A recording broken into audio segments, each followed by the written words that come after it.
एक बार फिर बात करेंगे। खुजदार में एसएचओ सीटीडी की गाड़ी के नज़दीक धमाका हुआ है। धमाके में सीटीडी के एसएचओ मोहम्मद मुराद शहीद हो गए हैं। धमाके में 2 अफराद जख्मी भी हुए हैं, जिन्हें टीचिंग अस्पताल मुंतकिल कर दिया गया है। मज़ीद तफसील जानेंगे जियो न्यूज़ के नुमाइंदे अयूब बलोच से। अयूब बलोच, क्या तफसील मिली है इस अफसोसनाक वाक़े की?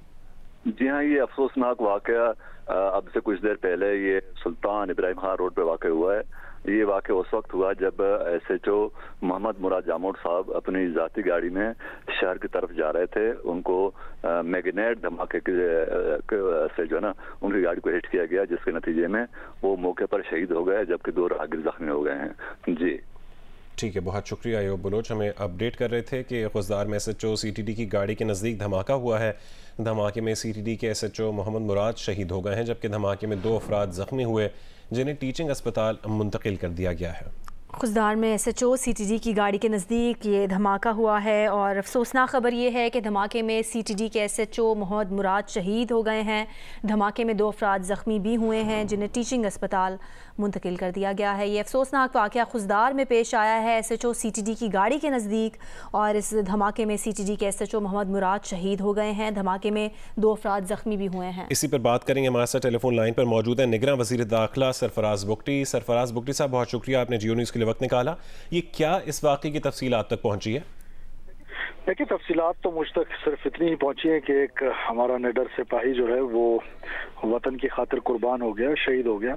लेकिन बुनियादी बात आपसे बात करने का मकसद भी है और आपकी तौसत से कौम को बताने की ज़रूरत है कि ये जो दहशतगर्दी के खिलाफ जंग है, आप बलूचिस्तान के कॉन्टेक्स्ट में देखें। एक तरफ सीटीडी के खिलाफ हमारी मौजूद अदालतें हुक्म देती हैं कि उन पर FIR किए जाए उनके ऑफिसर्स पे। दूसरी तरफ जो है वो लेजिटिमेट वॉइस बन के उनके खिलाफ रैलीज निकाली जाती हैं, और एक तरफ टेररिस्ट जो है वो उनको रोजाना की बुनियाद पर टारगेट कर रहे हैं। आपको याद होगा कुछ अर्सा पहले भी इसी खुजदार में जो एसएचओ थे उनको शहीद किया गया, आज इन एसएचओ को शहीद किया गया। तो ये जो टेररिज्म है, इसके खिलाफ हमारे जो ड्यूल माइंडसेट है नेशन का, उसको चैलेंज करना पड़ेगा, और ये जो नैरेटिव है उसको चैलेंज करना पड़ेगा। और पूरी कौम को ये जंग लड़नी है। ये जंग सिर्फ सीटीडी की नहीं है, ये जंग सिर्फ फौज की नहीं है, ये जंग जुडिशरी की भी है, ये जंग जो है वो मीडिया की भी है, ये जंग सिविल ब्यूरोक्रेसी की भी है, ये जंग सबकी है।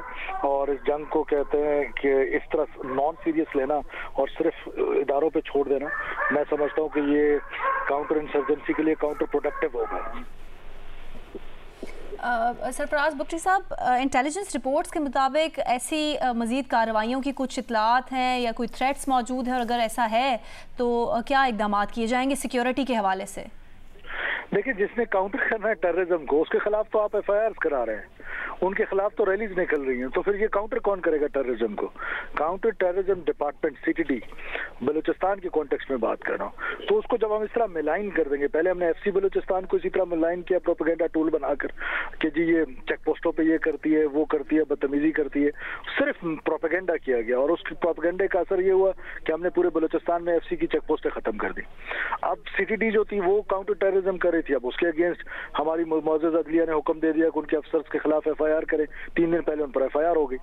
आज जो है वो कोई रैली निकाल रहे हैं उनके खिलाफ कुछ, और फिर जो पॉलिटिकल जमातें हैं जो इलेक्शन कमीशन में रजिस्टर्ड हैं, उनके लोग जो हैं उन रैलीज को न सिर्फ इनकरेज कर रहे हैं बल्कि स्ट्रेंथन कर रहे हैं। तो ऐसे तो ये लड़ाई नहीं लड़ी जा सकती है। अगर टेररिज्म के खिलाफ लड़ना है तो पूरी नेशन को लड़ना पड़ेगा। तो फिर इसमें इकदाम क्या कर रहे हैं आप अपनी तरफ से? हुकूमती सतह के ऊपर कोई दरख्वास्त दायर करेंगे अदालत में, बताएंगे कि किस किस्म के थ्रेट्स हैं? और नहीं, मैं तो दरख्वास्त क्यों दायर करूंगा? मेरा तो हमारा काम है सिक्योरिटी फोर्सेस का लड़ना, हम लड़ते रहेंगे। जो मैं पॉइंट रजिस्टर्ड करने की कोशिश कर रहा हूँ आपके सामने, कौम के सामने, कि इस लड़ाई को अंडरस्टैंड करें। ये लड़ाई सिर्फ जो है ना वो फोर्सेस की नहीं है, ये टेररिज्म बड़ा चैलेंज बनता जा रहा है और ये पूरी कौम ने मिल के लड़ना है।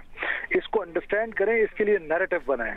वो नैरेटिव नहीं बन पा रहा, ना मेन स्ट्रीम मीडिया में बन पा रहा है और ना पार्लियामेंट में बन पा रहा है, ना सिविल सोसाइटी में बन पा रहा है, which is very dangerous for state of Pakistan. This is what I am saying. ठीक है, बहुत शुक्रिया। सरफराज बुगटी साहब बता रहे थे कि एक नैरेटिव बनाने की ज़रूरत है। जो ये टेररिज्म चल रहा है, दहशतगर्दी की लहर, उसके ख़िलाफ़ एक मुनज़्ज़म तरीके से कैंपेन की ज़रूरत है।